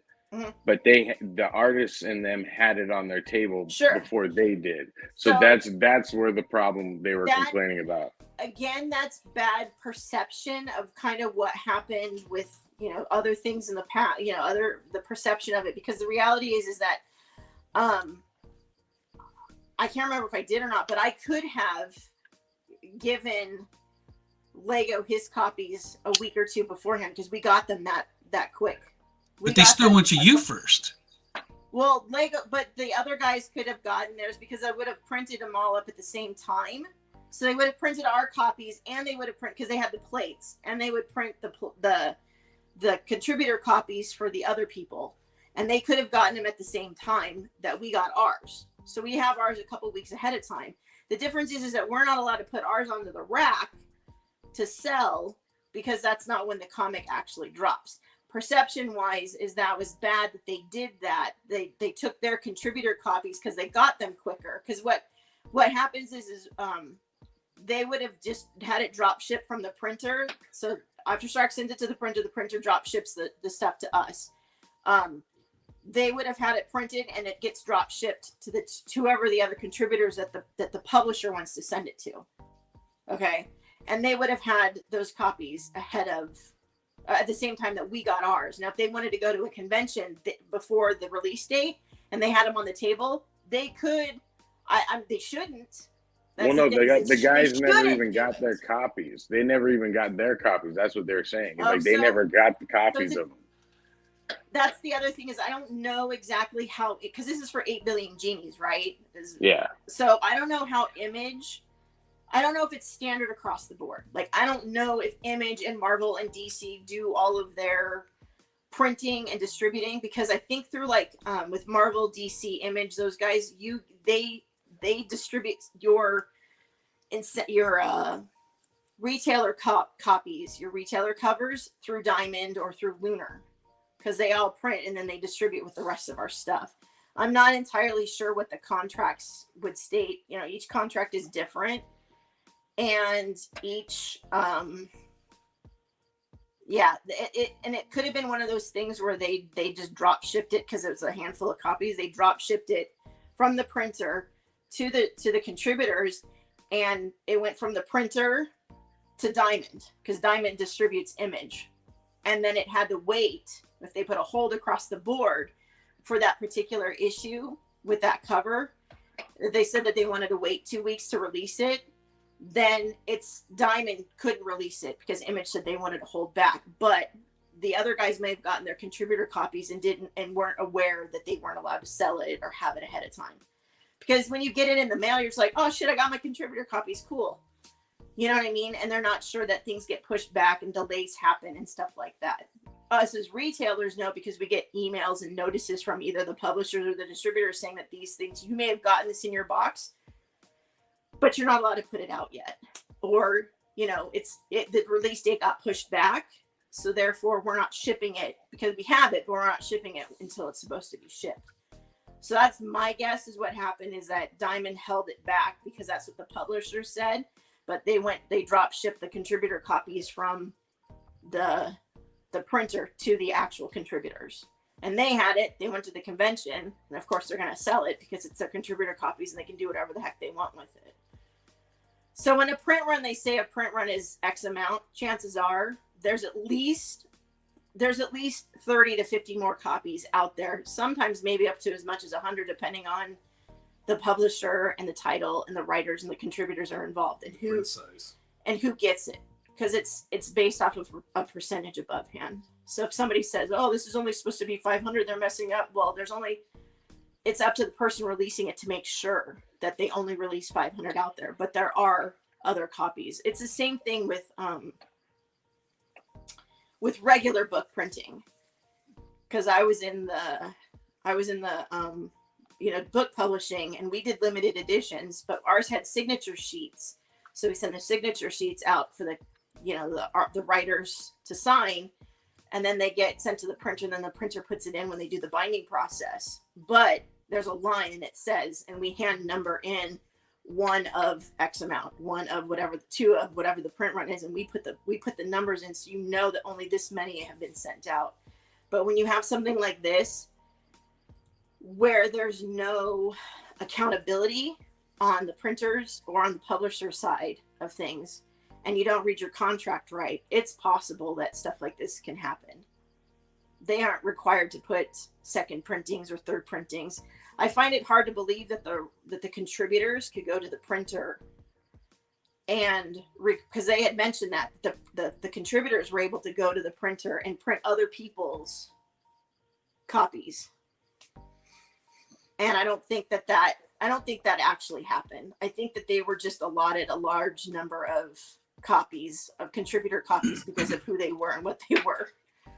Nice. Look at that garbage.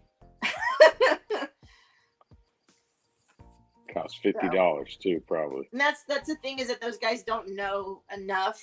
I mean, they know that like the retailer stores didn't get their copies, and the contributors did, and that's probably what happened, because of they don't know the policies of the printer and between the printer and the publisher. You know what I mean? And their contract might, because the contract is that the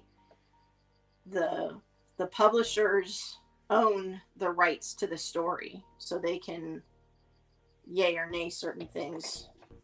I don't know. It's, again, read your contract, and and those are the kinds of questions to ask the publisher, to be like, hey, I know contributor copies get sent out. How many are there going to be? So, we know exactly how many are out there and how many are really floating around. But anyway, I just didn't know if any new information had come out from that, or if they had. They're speculating a lot. I haven't heard anything. I don't know if it died in the water or what, but most reporting people will say something and then they never come back and say, hey, we fucked up, and I was wrong with this. So yeah, as far as I know, that was the only thing I saw. I mean, besides that one thing I sent you guys today about the cocaine-fueled horny hippos. Like, that's, if that's not a sequel to Cocaine Bear I ever fucking seen in my life, dude, I'm all about that. Dude, I need to see that episode of Vice. And they're shipping it here to the U.S. Great. Now we're importing crack addicts. Great. Because we don't have enough. We're going to put it through rehab, baby. Those in rehab. Where's Havoc at? How do you do that? Havoc sleeping? No, Is he playing Fortnite? He's probably. No, I'm playing Fortnite. I'm here. All right, Havoc. Walk us hold through on. this wonderful sketch. Oh, well, this is the classic that we talked about last week. This is the Chola Wonder Woman. It was one of our best of the worst sketches that we used to do back in the day. Our little group that we have, the Union, we used to make every year a little contest of what we get at the end of the year, like best sketches, worst. And this is one of the, I think 2013, one of the worst ones we had.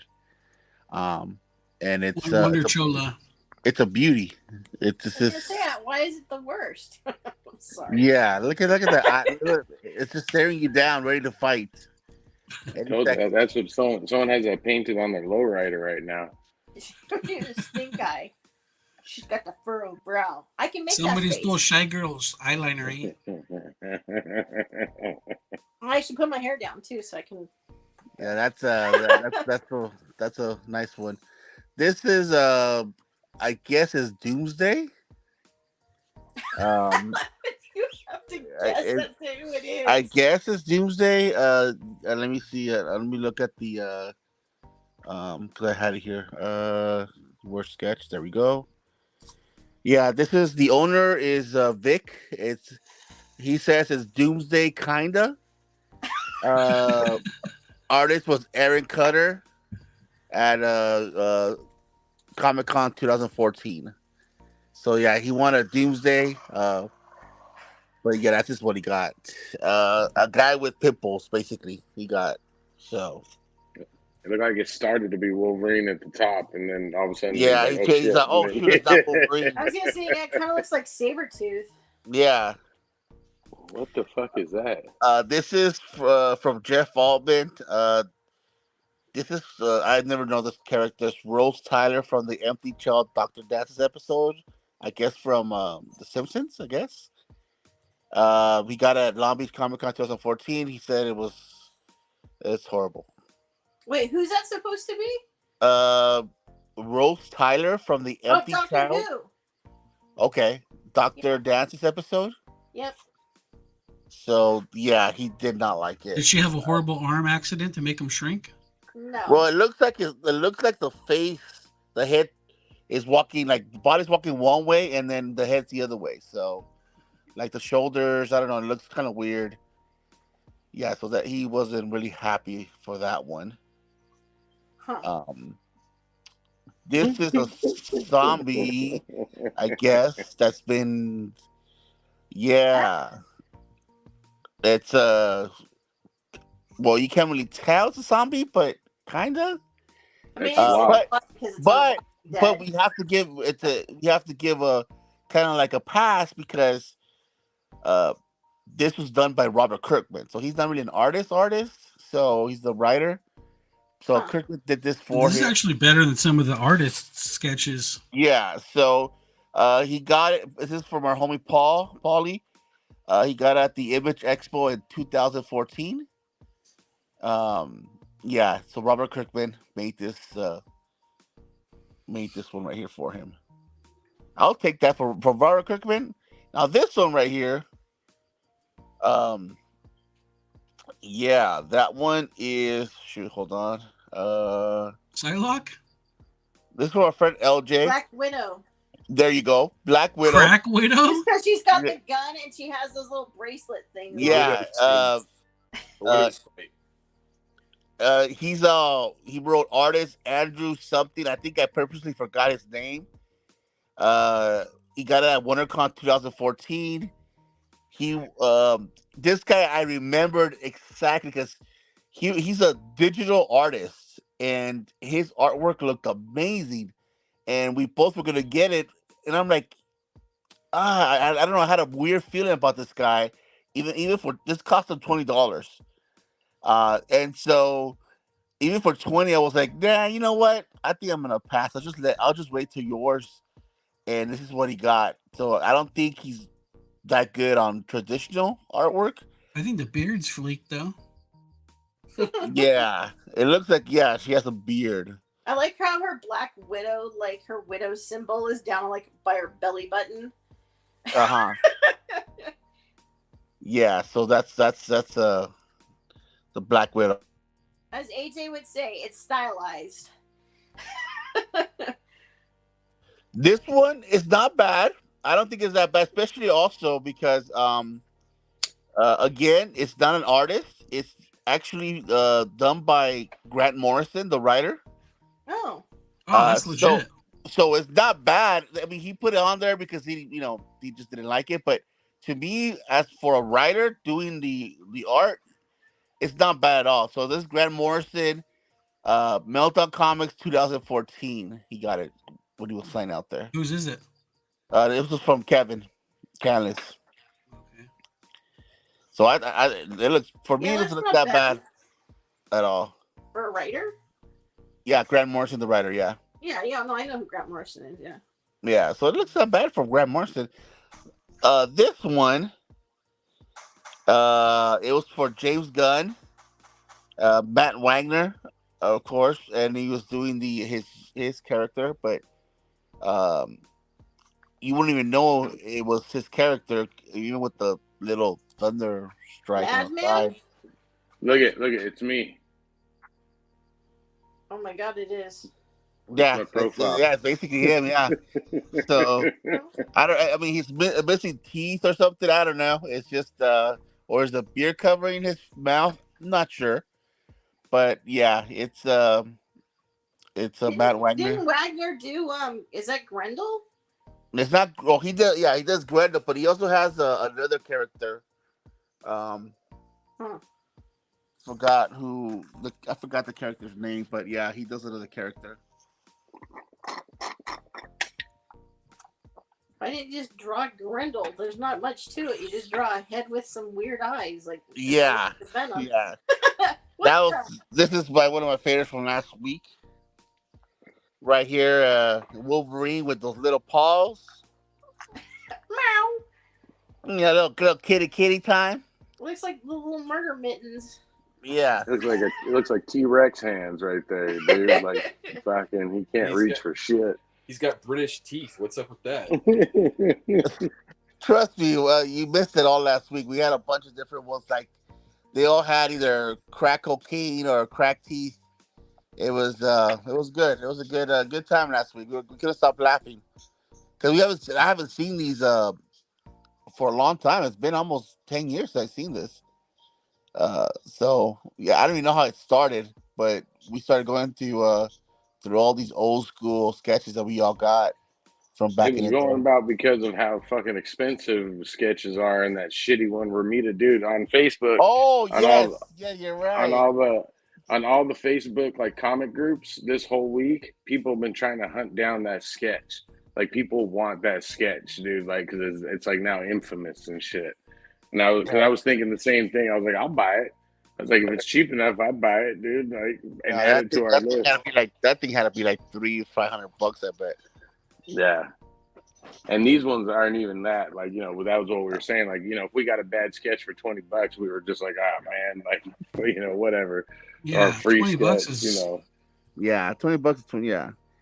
There you go. I remember cancer throat, moonstone right here. Got a little cancer on that throat. It looks like it could be Dazzler. It could be anybody. It could be anybody. It could be the female version. It could be the female version of Nightwing. We don't know. It could be Jean Grey, old school Jean Grey. No, her little winglings aren't high enough up. Yeah. Was this one? That one was supposed. Carmen San Diego, right? Carmen San Diego, second grade teacher, or the G.I. Joe. Is that or supposed to be Joe. Barbara Gordon? It's Baroness. Oh, Baroness. Baroness. What? Where's her Cobra symbol? Yeah, that's what I'm saying. Yeah, who knows what it is? We couldn't find out what it was. Yeah, so these are all like, we had a good time with all these old school sketches.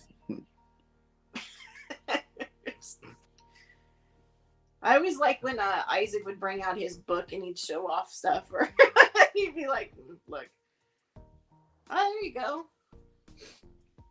Oh, you haven't. The best one is you haven't shown Dr. Doom yet. Who's that? We'll get supposed there. To be? That's supposed to be Jean Grey. It's Gambit. It looks like Rob Liefeld's Glory. Hey, relax over there. $1,000. A young prophet? Hey. Oh, there you go. How come he only does half faces? That's my John Romita. This is the one that Jose cut me in line. So he only got enough time. He got the half. He got screwed because he only got the half.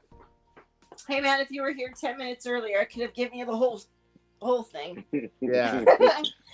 That's basically what happened. My goodness.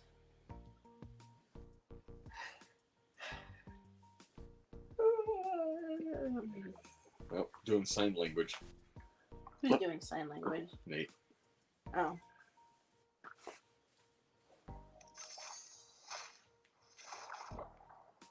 Is that an elf? Yeah. It's Legolas. That is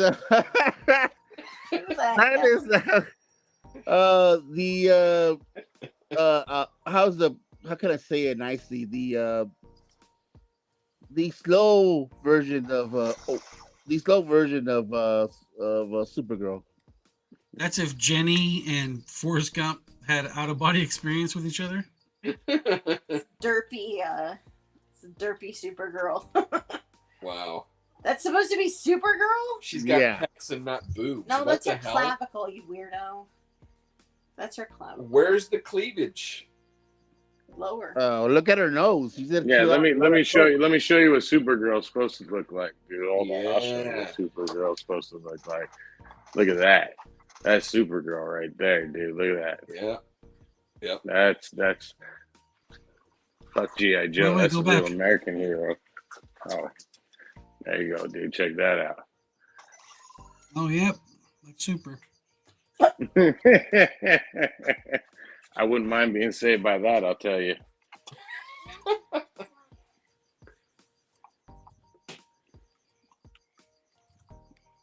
And then it goes back to the regular. Oh, good lord. All right, I'm going to save Dr. Doom. No, show it. I'll show it, but I'm going to show the other ones first. Okay. That one is a combination of Beast, Wolverine, and Sabretooth. We don't know, though. We have no idea. Oh my goodness. Yeah, he's like half of it's Wolverine, half of it, like a third of Wolverine, third of Sabretooth, and the rest of Beast. Wolverine's got like a double chin going on there. Yeah, What's up with that? I don't know. Something happened to that dude. His healing factor. He had a really big zit, and it just got out of hand. Yeah, He kept on healing. Good Lord. Yeah, that's bad. There it is. There's the Ramita. That's That the was one that like probably $500. Yeah, that's like a $500 Ramita right there. Good Lord. Lucas could do that. I said that last week. I was like, I could do that for you and give me $150, dude. We'll call it a day, dude. That's my happy camper. Good gravy. Right there. Look at that beauty right there.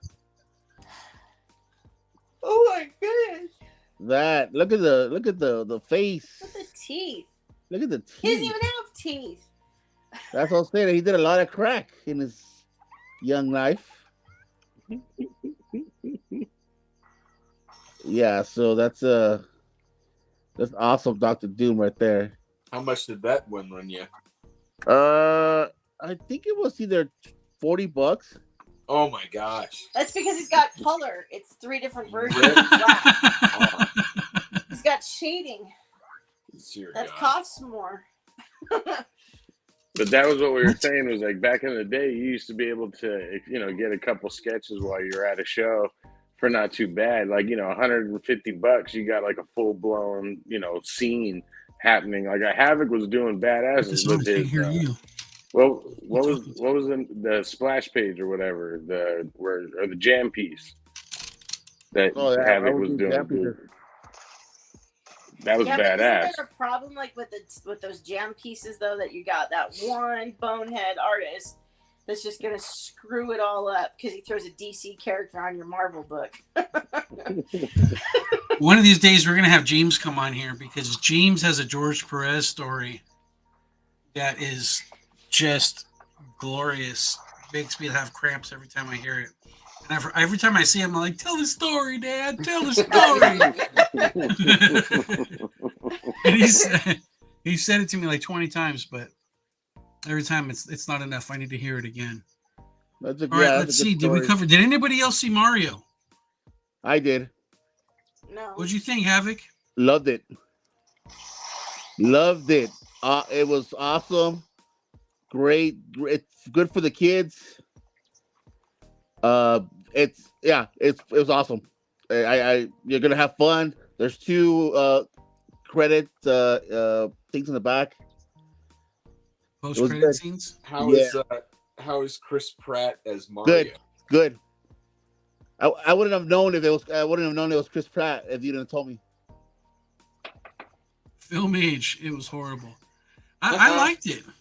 I went and saw it with my wife. We saw it in 3D. It was a spectacle.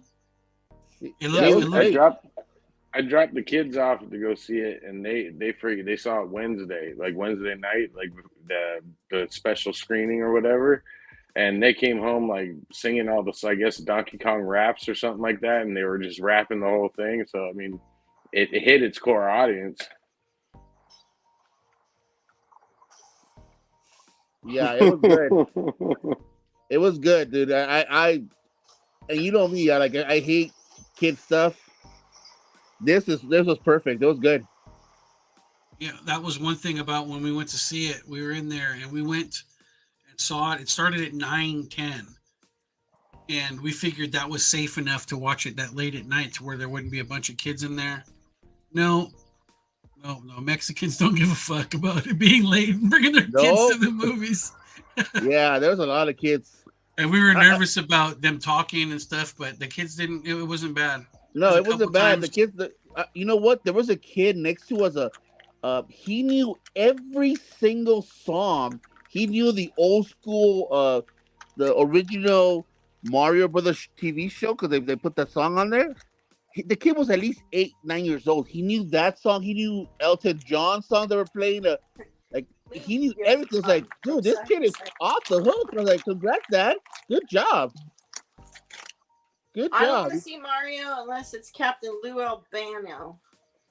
So they're gonna have to. That's right. They're gonna have to Weekend at Bernie's his corpse around there with rubber bands. When he does his little opening song, that was great. Move your arms from side to side. The Mario. It was good. That's my Mario. Did you hear about how like John Leguizamo was having like a fit about it? Yeah, No, because I he didn't wanted hear a that. fucking part. Yeah, he's somebody was asking because the movie was coming out, and somebody asked him, "Oh, are you gonna go see the Mario movie?" You know, it's been like what 30 years, 20 years, 30 years since your movie came out. You know, and he's like, "No, forget that. I'm not gonna go see that piece of shit because there wasn't enough representation in that movie." He goes, "You know, there wasn't. How come they didn't have any?"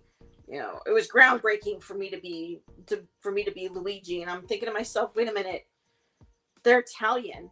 In the original movie, it was like a British dude and a an Hispanic dude played two Italians, like Yeah, Mario and Luigi. and the TV shows like. It was funny. I just was like, it just didn't make any sense to me how he's having a fit about it. Whatever. It was fun. I had a good time. That's my most two recent ones was Dungeons and Dragons and Mario. Bye. Bye, honey. And it was good. It was good. I had a good time in both of them. So for next week, we should put on the list of movies that we go see. We should put on Nefarious, the one about the demon-possessed guy on death row. That's coming out Friday. Oh shit! That sounds dope. That's with why am I not? The guy from Boondock Saints. Yeah. Sean Patrick Flannery. Yeah. Yeah, It looks good. I'm definitely going to be going to see that this either Friday or Saturday, probably Saturday. But One I'm We're doing a conflicted monster truck about. on Saturday. oh boy, One I'm conflicted about is the Evil Dead movie because it's not Oh, I'm going. Ash, but it looks scary as fuck. Like the mom, the way it looks Said fucked wow. up. That, didn't he? he said to go watch it, but the thing is that he's not in it. No, he has a I don't cameo wanna- in it, I think. I don't want to But not as watch Ash. any Evil Dead stuff if Ash ain't in it. He's the hero.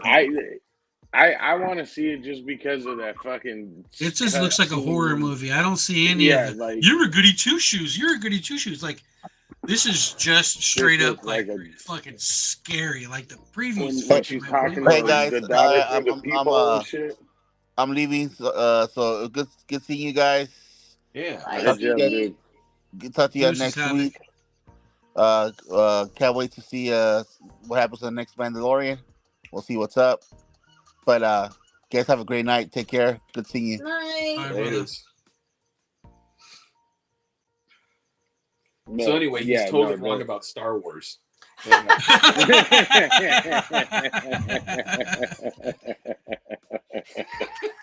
No, we're gonna be wrapping it up here in 3 minutes, anyways. Yeah. Yeah, I got some Wait, peeps did we to pick eat what? there. Did we pick what? Late to the Party movie and Radioactive Curry. Ew, peeps. Yeah. Forget those peeps. Can't do 'em. I wouldn't mind, Mayank. I wouldn't mind. I'm cautious about Daisy Ridley coming back to the Star Wars universe just because Kathleen Kennedy's the big one pushing it, and she's kind of been like the harbinger of doom to all these properties. I'm liking the stuff coming out from Filoni, and I'm liking the stuff coming out from Favreau, and other random people sprinkled here and there, but the Kathleen Kennedy stuff, where she wears the Force's female shirts and all that stuff. I like the concept of other Star Wars movies and in different timelines. Like I like the thought of it, but yeah, with the people behind it, if you don't have the right people, it's not going to be good. The Star Wars sequel trilogy is an abomination, and Rey is a direct result of that. So I'm not excited at all at any prospect of that crap being resurrected and thrown into my eyes. It's not. Yeah, it's not good. It's not good. And just because they say it doesn't mean it's ready. going to happen. Their Dan and Dave movie didn't pan That's out. right. That's The right. Ryan Johnson trilogy hasn't panned out. So there's been lots of things that she says was going to happen that didn't happen. Right. And my hope is that this is just more sand they're throwing in the air to distract from the fact that Star Wars is on fire and nearly burned out. And it's, you know, I think Nate's right. I think there's a really good shot that this never gets made. All right. So I don't know. What do we got? Do we owe who? Let's see. So me and Fuzzy did Rad. Before Rad, what was it? Galaxy Quest. Why That don't we was just watch Lizzie's. Big Trouble in Little Is it a Josh movie? Is it Josh's turn? Ooh. Oh dear God. I know. That's why I'm like hiding behind my arms. Ow, don't pinch me. Yeah, I guess since we kind of mentioned it beforehand, why don't we do Big Trouble in Little China? Yes. I like that. Yes. I like Just a that. sigh of relief on both of their faces. Oh. But that's And excitement. that's the closest to swords and sandals But I'll go. We have to dress up like the three. No. there has to be a trailer I'll come for as this. Jack Burton. I'll I come need- as Jack Burton. I need at least one of you guys to watch Nefarious this Yeah, weekend, so we have something to see or talk about. so we could talk about we're that supposed too. to go. We're supposed to go watch a movie this weekend. So you guys gonna watch it? Yeah, I'm definitely we're gonna watch it this weekend. All right. I'll be watching it. I'll try to this, go on Sunday. probably, I'll try but- to go on Sunday. Yeah, it would. I think this movie's going to be a big hit, and I really like to get your guys' feedback on it. So Yeah, I'm in. And since my wife and I are doing this weekly movie, I'm even up for fucking throwing in, keeping the new shit flowing too. I mean, we're filling up our hours easier now. yeah, To Mario and Dragons. Actually, Mario didn't even lose a drop in the bucket, but Mando, we went deep on Mando today. yeah, we did. What's the Radioactive Curry movie? Do we know? There's one that's on Netflix. That's a newer one. But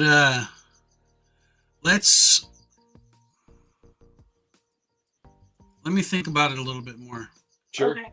I've been a little bit drained for a couple of days, so let me dig in. Maybe I'll look through the things. I think there was it escapes me right now. But we'll have something. Okie dokie. All right, y'all, take us out, Fuzz. All right, ladies and gentlemen, we normally do it with some love, some peace, and some Popeyes grease, but because we're watching Big Trouble in Little Chinatown, I'm going to tell you like this. You say it just like Jack Burton, the check's in the mail.